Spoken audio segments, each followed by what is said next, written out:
और ब्राह्मण आए हैं, ब्राह्मणों ने पूजा की तैयारी कर दी है, लेकिन बोला नंद बाबा तैयार होने गए हैं लेकिन वापिस नहीं आ रहे हैं।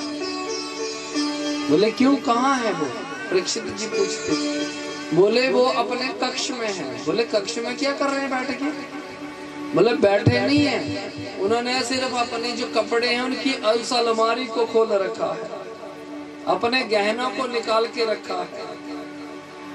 लेकिन बोला कक्ष में अब एक वस्त्र लगा करके बैठे हुए हैं, बाकी कपड़े पहन नहीं रहे हैं। क्यों? बोले आज समझ नहीं आ रहा उनको कि क्या डाला जाए, क्या पहना जाए। क्यों? इतनी ज्यादा खुशी थी। नंदा हस्वाहा आत्मजम उत्पन्ने जात आह्लादो महामना। और देखो ये वेद व्यास के द्वारा रचना है ना भागवत जी, तो इस भागवत जी में व्यास तो जानते थे कि इनका बेटा नहीं है, लेकिन बोला कि इतनी ज्यादा खुशी थी, व्यास जी बोलते हैं कि इतनी ज्यादा खुशी थी कि महामना, महा शब्द जो है वो महानता का प्रतीक है, जैसे महादेव, समझ गए जी। बोला कि इतनी ज्यादा खुशी थी, इतनी ज्यादा प्रसन्नता थी कि यही लिख दिया कि नंदा हस्वाहा आत्मजम उत्पन्ने, कि नंद के यहाँ उत्पन्न हुआ था। क्या हुआ था उत्पन्न? बोले इतनी ज्यादा प्रसन्नता उत्पन्न हुई थी, इतनी ज्यादा आनंदता उत्पन्न हुई थी कि उस खुशी में नंद बाबा को ये पता ही ना लगे कि मैं क्या डालूं। सखा आए उनके, अरे नंद जी आप तैयार नहीं हुए? बोले आज समझ ही नहीं आ रहा क्या डालें। बोले चलो हम आपको तैयार करते हैं। सुंदर कुर्ता निकाला गया, उस कुर्ते के ऊपर सुंदर कमरी डाली गई, सुंदर पगड़ी बांधी गई, सुंदर धोती लगाई गई, आभूषण लगाए गए। बोलो ये जो गहने बनाते हैं ना, ये काहे को बनाते हैं, क्यों बनाते हैं? खुशियों में डाला जाए ना, बोलो है कि नहीं है? अगर खुशियों में नहीं डालोगे तो कब डालने हैं? बोलो 2800 रुपए दे पा लेने आर्टिफिशियल चल सजे 40,000 है ना, तो सारे खरीद नहीं लगती। बोलो है कि नहीं है ना? 50-50 हजार की जो नथनी है वो अच्छी नहीं लगती, कहना है 250 रुपये वाली ठीक लगती। बोलो ये झुमके कान में शादी ब्याह है तो वो नहीं डालने, दूसरे बनाने, चाइना ये बुढ़िया बनना।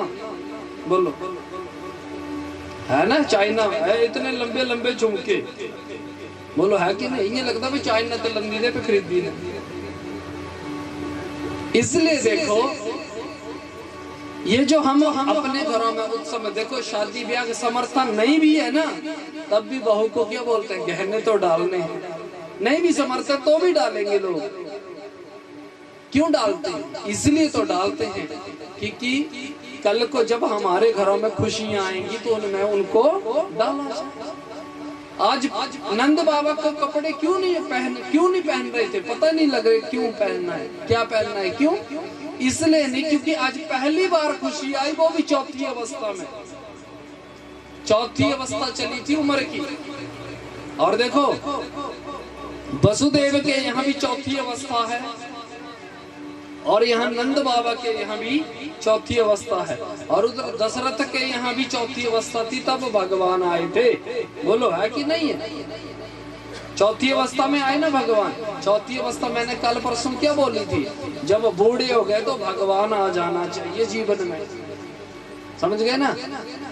है कि नहीं? ए पापड़ कितने दिन खाने चाटा, बोलो पूरी उम्र यही रस लेने। बोलो है कि नहीं है? नहीं भी दांत रहे तो और नाप दे दंदा। बोलो क्यों?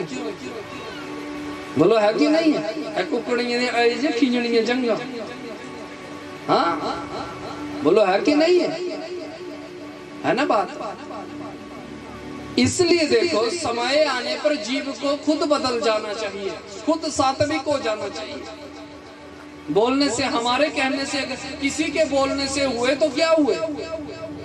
समय आने पर सोचो जब हमारे अंगम गलितम पलितम मुंडम दंत वहीनम जातम तुंडम, जब अंग गल गए, सिर के बाल पक गए हैं, आंखें अंदर चली गई। बोलो है कि नहीं है? बोलो, पहले मुख सुंदर था तो अपने आप कैसा हो गया, अपने आप बूढ़, जब वृद्ध अवस्था आई तो मैंने कल परसों भी बोली थी, कितने के प्राणी जी छेद है ना बात। इसलिए देखो, समय आने पर स्वयं भगवान से जुड़ जाओ, क्योंकि ये सोचिए कि यही जीवन का आधार और जीवन का सत्य है। और बोला अंतिम चरण में ही तो ये प्रयास करो कि हम दोबारा फिर मनुष्य बन जाएं। बड़े भाग्य नर तन पावा, सुर दुर्लभ सब ग्रंथ यही गावा।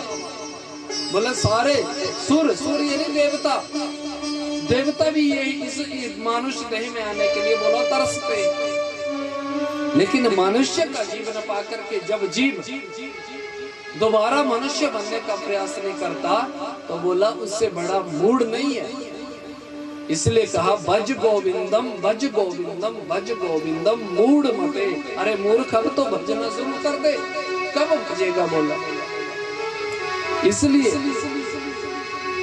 नंद बाबा ने भी आज तैयार किया, वो पूछ रहे हैं ये बताओ कि हम कैसे लग रहे हैं। बोले सच बताएं। बोले बाबा आज वैसे लग रहे जैसे आप 50 साल पहले दूल्हे बने थे, ऐसे सुंदर दिख रहे हो आप। आ गए वाचित्वा स्वस्ति वाचनम। बोला ब्राह्मणों ने स्वस्ति वाचन प्रारंभ किया। कार्य मासम विधिवत पितृदेव अर्चनम तथा। बोले देवताओं की पूजा की और पितरों की पूजा की। देखो ये नियम है, जब भी घर में औलाद हो ना, औलाद होती है ना, तो अपने पितरों को जरूर याद करो। है क्यों? क्योंकि हे मालिक, हे पितरों, या आपकी कृपा है हमारे घर में। बोलो है कि नहीं है? और ये पितरों की कृपा से हमारे कुल चलते हैं। नहीं तो क्या होगा, अगर हम पितरों को बोलते ना पितरकोप बोलते हैं ना, क्या होता है पितरकोप जानते हो आप? ये जो पितृ क्रिया है, ये अगर हम ना करें, बोलो जब आएंगे तो क्या होगा? वो श्राद्ध करते हैं तो रोटी रखते हैं कुत्ते के लिए, कौवे के लिए, किसके लिए रखते हैं ना? गाय के लिए। अब गाय को तो मान ली, कुत्ते को मान ली, इन्होंने अपनी आयु दी है। लेकिन बोला ये कौवे के लिए क्यों रोटी रखते हैं? बोलो है ना बात। आपको पता है कि ये कौवे के लिए रोटी क्यों रखी? पितरों के जो देवता हैं वो कौन है? हमको इतना पता होना चाहिए। पितरों के देवता है आर्यमन, समझ गए?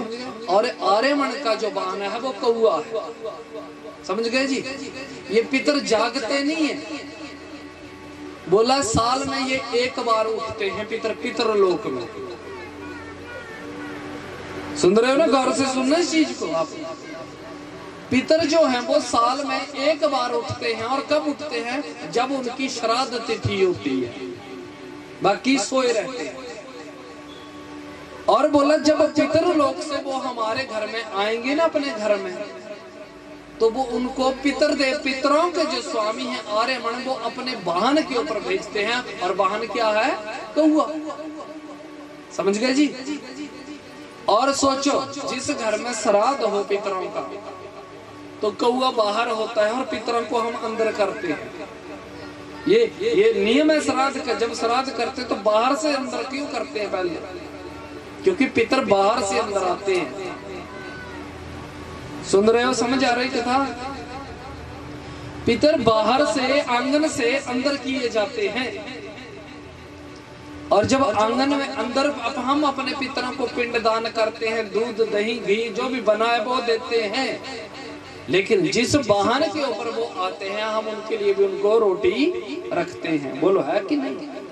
और वो पितर रोटी पा करके, भोजन पा करके, अपनी तिथि के ऊपर आकर के संकल्प के द्वारा उनको वो वासना दी जाती है। और वो पितर अपने पितरलोक में चले जाते हैं और जाकर के सो जाते हैं। समझ गए?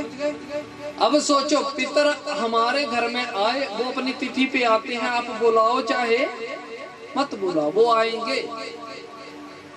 और जब वो आएंगे और हम उनका